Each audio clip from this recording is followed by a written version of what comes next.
आणि आता बातमी महाराष्ट्र सरकारच्या सापत्न भावाची।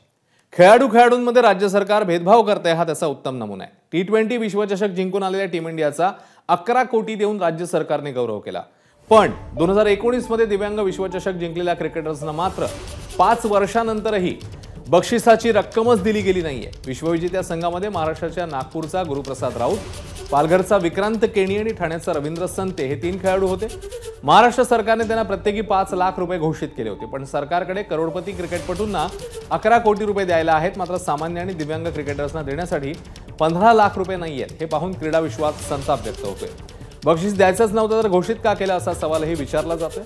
विशेष म्हणजे 2024च्या दिव्यांग विश्वचषक भारतातच होत असून आता त्यापूर्वी तरी महाराष्ट्र सरकार हे बक्षीस देणार का, हाच खरा प्रश्न आहे। जवळपास 50 ते 100 चक्रा मी मारलेल्या आहे आणि यामध्ये बरेचसेदा कधी तिकीट कन्फर्म झाली, कधी नाही झाली, परंतु एक अपेक्षा, एक आश्वासन की शासनाने दिलं की कम से कम आमचा दिव्यांग खेळाडूंचा मुख्यमंत्र्याकडे सुद्धा सत्कार सुद्धा नाही झाला आणि एक साधा पुष्पगुच्छ सुद्धा नाही भेटलं, याची खंत वाटत आहे। तुम्ही सामान्य व्यक्तींना खूप साऱ्या धनाढ्य द्या, बक्षीस द्या, चांगल्या गोष्टी द्या, आम्ही तर दिव्यांग असून आम्हाला प्रोत्साहन देण्यापेक्षा आमच्या खेळाडूंना अन्याय होत आहे। एबीपी माझा, उघडा डोळे बघा नीट।